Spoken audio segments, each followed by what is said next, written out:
Can a cat act?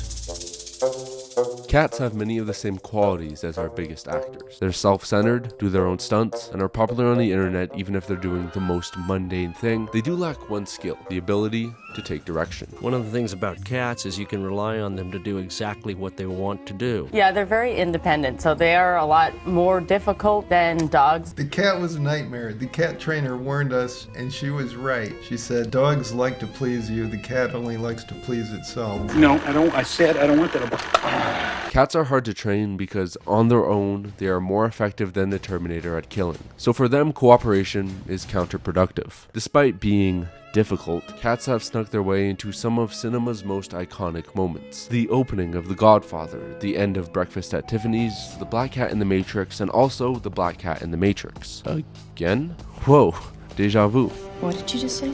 Nothing, just had a little deja vu. But you'll notice that in most movies, the cat doesn't do anything. They lay on a lap, in some arms, on a mailbox, or on a head. They've become cinematic icons with minimal effort. Even when they're doing next to nothing, cats can cause unintentional problems. The kitten on Marlon Brando's lap was purring so loud all of Brando's dialogue was unintelligible and had to be re-recorded. You can still hear the purring in the film. I can't remember the last time that you invited me to your house for a cup of coffee. Maybe movies just aren't a cat's medium. It took the internet to capture a cat's true talent, improvised physical comedy. Cats have a propensity for odd, funny behavior because of their curiosity, agility, reflexes, and instinct to kill small animals. A cat is entertaining in spontaneous moments, but most movies require structure, with their scripts, storyboards, budgets, and rehearsals. It's no wonder that cat actors just lie around in most films. They are more difficult to train than a... Wait, did that cat just wake up Audrey Hepburn? Oh my god. He just hissed on cue. How did he chase a man that small?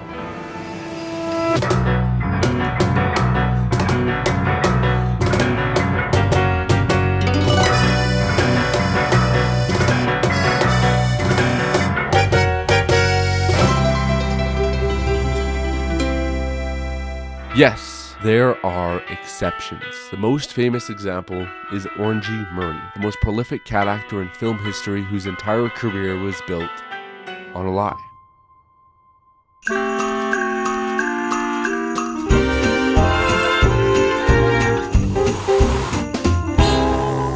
While dogs, horses, and even chimps were early film celebrities, cats didn't have the spotlight until 1951. Orangey disproved the myth that cats can't be trained, much less become a movie star. You can't spell Orangey without range.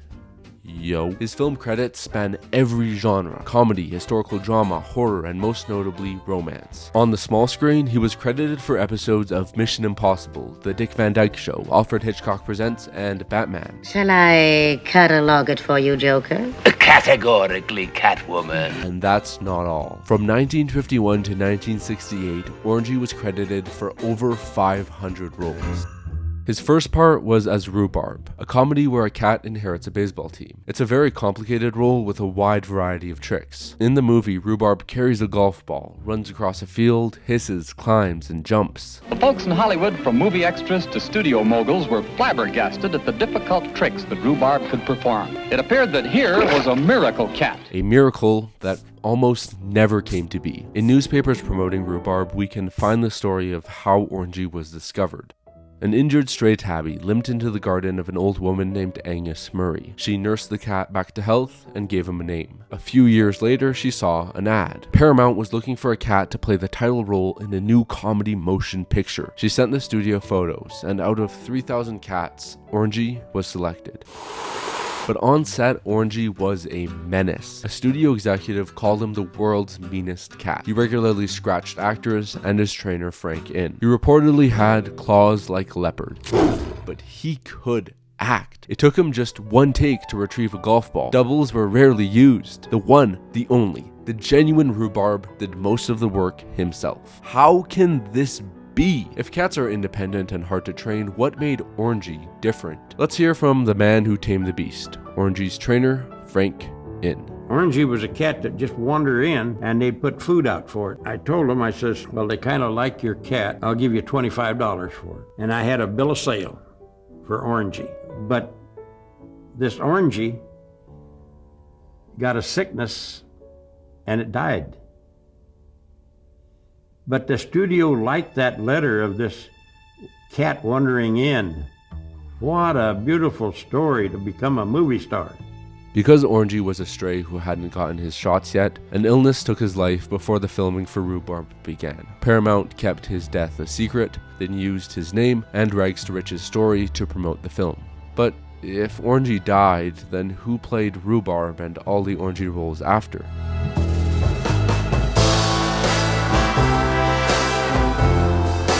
Wait a second. Pause! Right there. And a minute and 49 seconds later, let's pause again. These are two stills from Breakfast at Tiffany's. Notice anything different? Look at the tail pattern on each cat. This cat has a darker stripe while this one has a thick light stripe. In Breakfast at Tiffany's, Orangey was not one, not two, but my memory is that we used 9 different cats. And that's a lower number than usual. In The Incredible Shrinking Man, Orangey was 34 cats. In Rhubarb, 36 cats. Dozens and dozens of cats have impersonated Orangey. Well, I've got cats that look identically alike, that do different things. Frank Inn explained that it's easier to teach lots of cats one trick each than to teach one cat lots of tricks. So one cat was trained to hold a golf ball, another cat ran across the field, another cat hissed, another cat jumped, and another cat climbed. In the newspaper stories promoting Rhubarb, using the story of the late Orangey, Paramount claimed that one cat did most of the acting himself. And for some reason, they really make Orangey out to be an asshole. Look at these headlines. The myth of Orangey continues to this day. On his Wikipedia and IMDb page, Orangey is described as being a single cat, leaving out the small detail of Orangey dying before his first role. Hollywood studios have a tradition of lying about how impressive the making of a movie is to sell a movie. These days, a movie's marketing will claim a film has all practical effects with no CGI used. None of it's CGI. Not CGI. No CGI here. All of the flying that you see in this picture, everything is real. When a lot of CGI was used because it saves money and can be invisible. Back in the 1950s, it was Orangey, the miracle cat. While Orangey's accomplishments and lifespan have been exaggerated, the cats that were passed off as Orangey and their trainer, Frank Inn, were real. If you see a cat in a 50s and 60s Hollywood movie, it was probably trained by Frank Inn. Hasn't this cat got anything better to do? Couldn't you give him something to read? We'll take a look at some of his work while we ask the question, how does a cat act?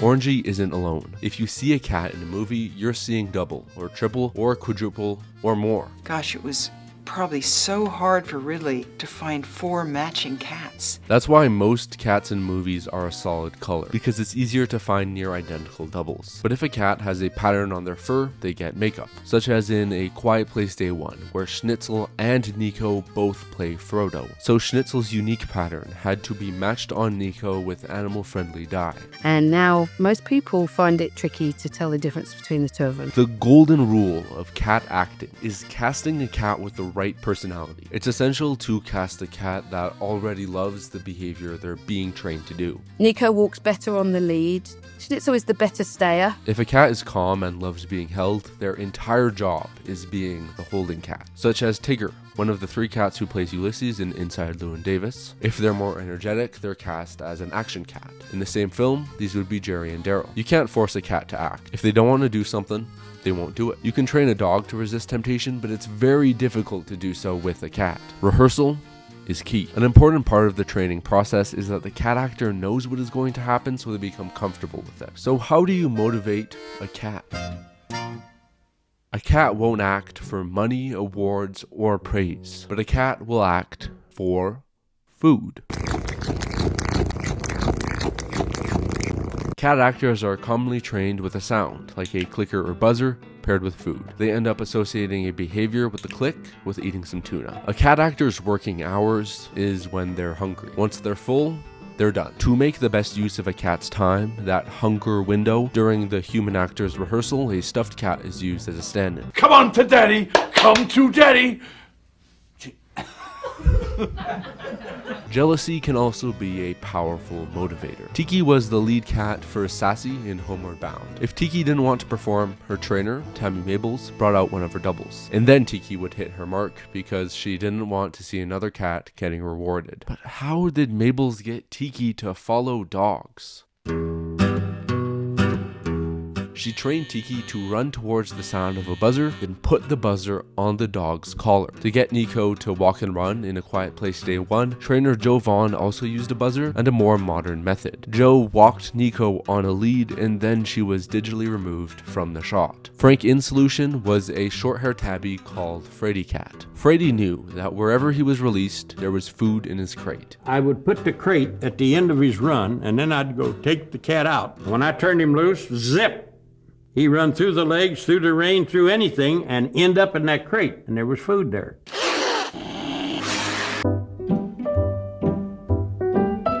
How do you get a cat to hiss? You give them something to hiss at. Now, the way you get a cat to hiss like that is you put another cat close to it, which I had no idea.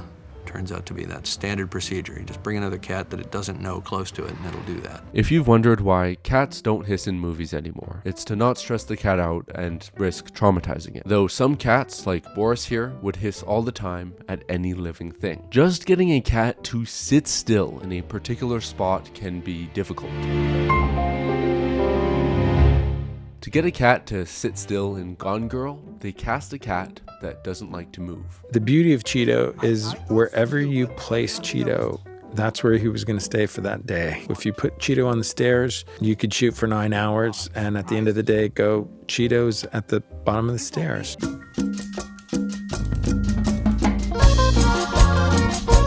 Moving, hissing, sitting still, none of these behaviors are the most difficult part. The toughest part of training a cat actor is getting them used to a new environment. While cats are predators, they've got the reflexes of a prey animal. They're constantly analyzing their environment for danger and are very skittish in new places. So we have had a lot of stuff mostly outside, so that's challenging with a cat. The more sights, sounds, smells, and movement, the more difficult for a cat. Acclimating the cat to the location is crucial. Tammy Mabels spent 3 months getting Tiki used to the Oregon wilderness for the 1-month shoot of Homeward Bound. For a scene in the Quiet Place prequel, Schnitzel was even acclimated to floating in the guitar case. And if the cat isn't comfortable in a location, for example an exploding evil lair, then that kitty will freak out.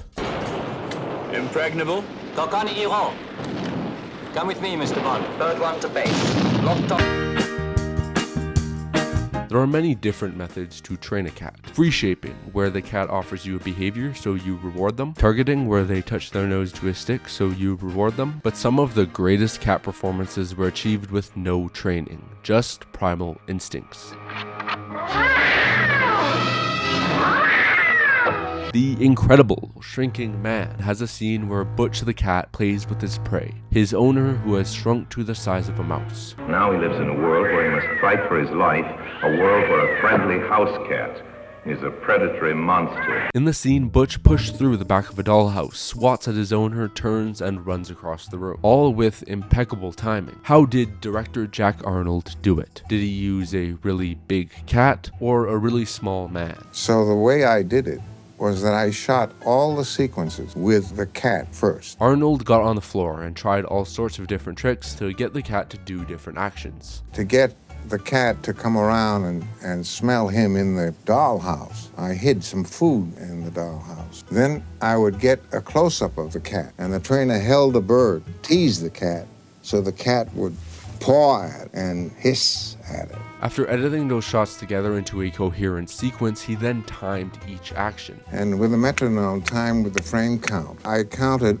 what the cat was doing at what count. That way, actor Grant Williams knew that when a sound played, he would react appropriately to the footage of the cat. This film was either projected behind him, or he was composited on top of it. Stuart Little had a unique challenge, because Snowbell had to look at a specific spot where a CGI mouse would later be added. Notice how Snowbell is riveted with Stuart Little. How did they get a cat to stare so intently? A laser pointer. Snowbell and Butch have got a modern progeny of their acting method. A cat who has starred in just about every classic movie ever made after they came out.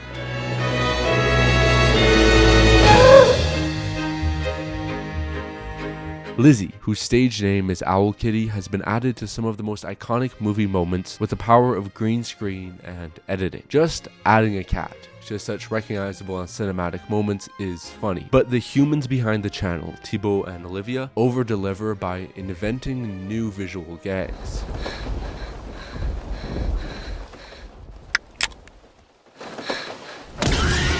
Owl Kitty's acting method is made up of a lot of trial and error, using improvised trickery to create a performance. I just waited for her to be distracted, and then I clapped really loud. Food is essential, such as when Thibaut put cat food on his face to later replace himself with Ryan Gosling, or the reliable tactic to get Lizzie's attention by shaking a bag of treats. Her acting is unique for its use of toys. Thibaut and Olivia will play with Lizzie, then match her actions to the iconic scenes, sometimes with a definite plan that ends up working, or by accident. It takes patience and the recognition that some ideas won't work, but the results are remarkably expressive, a leap forward from the deadpan look cats have in most films. This is the future of cat acting, a fully dimensioned performance where her behavior fits perfectly in each situation because she was added in post. There's no need to acclimate the cat to an unfamiliar environment. The performance isn't limited by the cat's fear of new places, just the human's patience and imagination.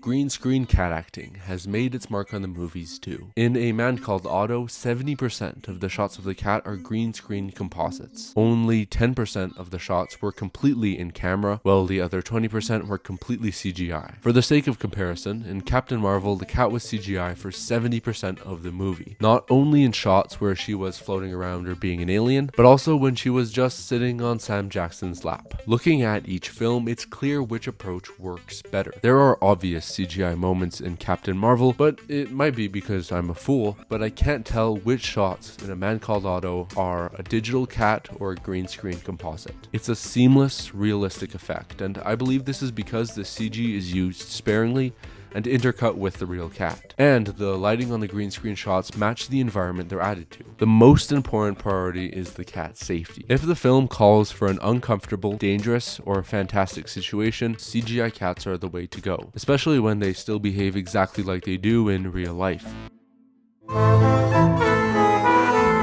The nightmares begin when we start adding human features to cats using photorealistic CGI. A cat is the last animal that needs human features to be endearing or interesting, but that hasn't stopped us. I thought dogs were bad, but oh boy. Cat people are some of the worst crimes against cinema. Unless they're in the medium, where humans and cats can coexist as one. So, if you'll excuse me, I have to take a bus.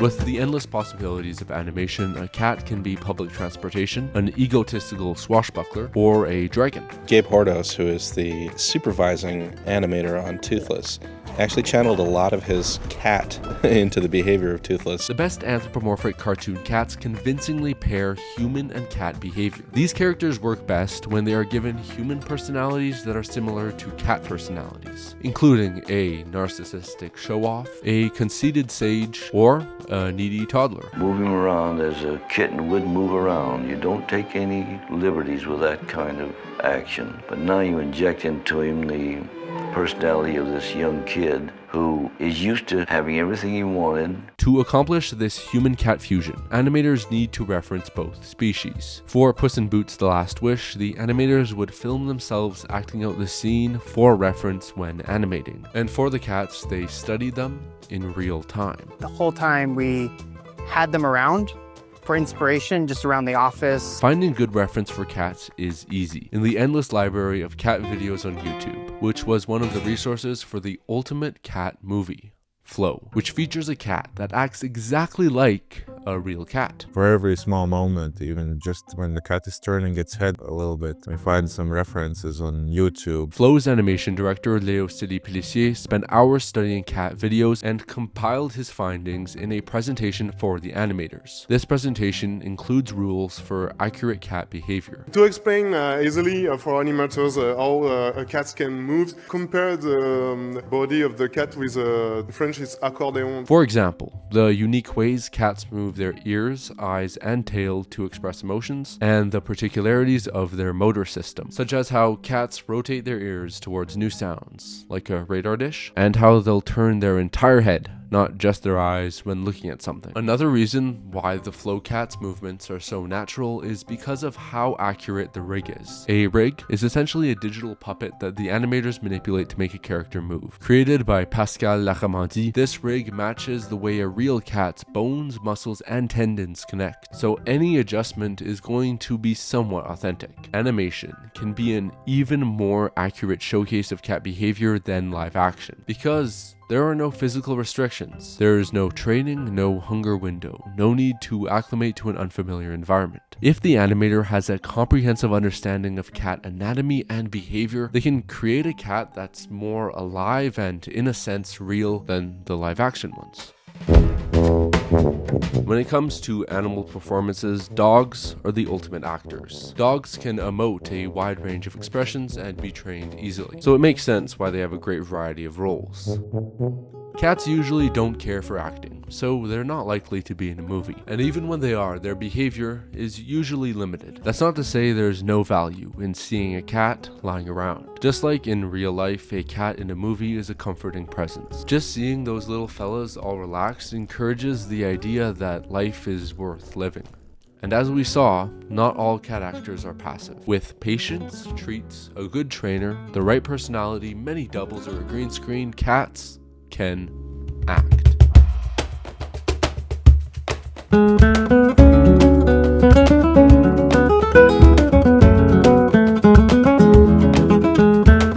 Thank you for watching another episode of Animal Acting. Subscribe for more. That way, when I am in my 80s, I will still be juicing this format. Hey, no promises, but maybe I'll do horse acting at 100K? Maybe.